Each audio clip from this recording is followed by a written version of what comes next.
এক দোকানে আমি একটা একটা করে রাখি, রাখার পরে এক দোকানে যদি চাঁদা চাইতো তাহলে এক দোকানে বাঁশি দিলে সব দোকানে বাঁশি দিয়ে দিত।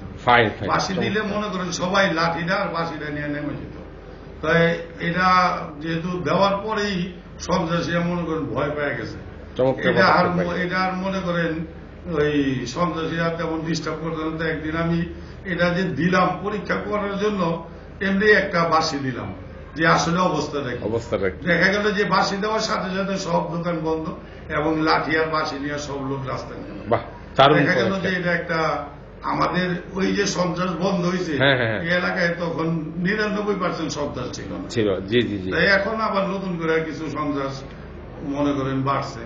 তাই স্বাভাবিকভাবেই কাজ করলে তো কাজ হয়ই, তো সেজন্য পরিকল্পিত কাজ করলে সন্ত্রাস বলেন, আলিয়াবা বলেন, ফেন্সি বলেন, সবকিছু থেকেই মুক্ত পাওয়া সম্ভব।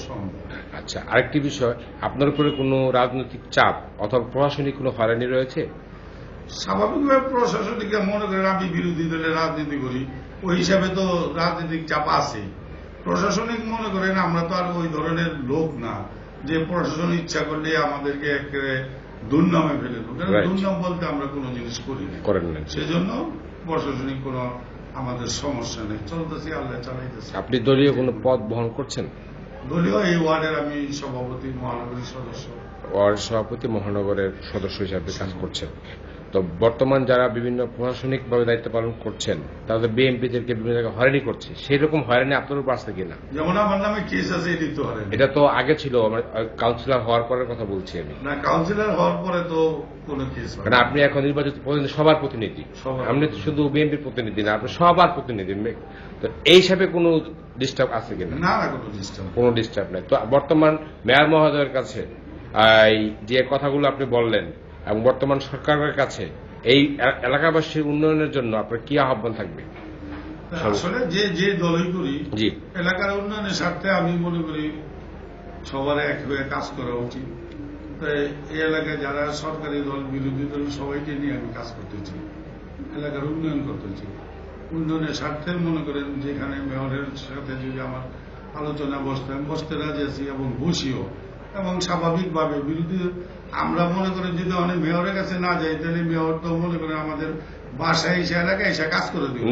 সেজন্য সবাই আমরা যাই এবং মেয়র মহোদয় সবার সাথে ভালো সম্পর্ক, ভালো কাজ করার উদ্যোগ উনি নিয়েছে।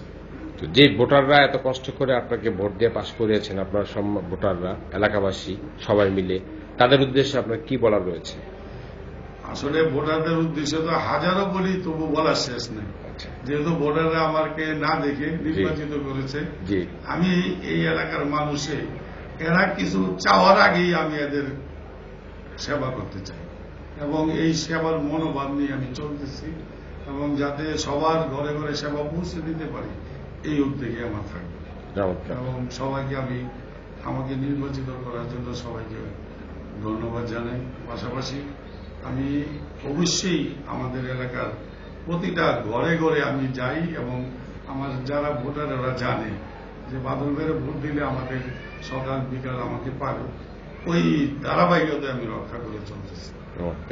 দর্শক অত্যন্ত স্পষ্টভাবে হাসি খুশি মুখে আমাদের বাদল ভাই খুব চমৎকার বক্তব্য দিয়েছেন। আমরা তার মূল্যবান সময় নষ্ট করেছি, আমরা দেখেছি তিনি ব্যস্ত ছিলেন, কর্মব্যস্ত ছিলেন, শত ব্যস্ততার মাঝেও তিনি আমাদের ইউএনবিকে মূল্যবান সময় দিয়েছেন। এজন্য ইউএনবি অনলাইন টেলিভিশন চ্যানেল থেকে আমরা বাদল ভাইকে ধন্যবাদ জানাচ্ছি এবং বাদল ভাইয়ের উত্তরোত্তর সমৃদ্ধ কামনা করছি। বাদল ভাই, আপনাকে অনেক অনেক ধন্যবাদ ও শুভেচ্ছা।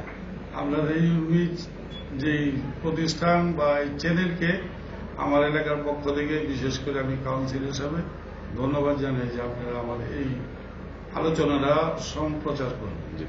আপনাদেরকে ধন্যবাদ।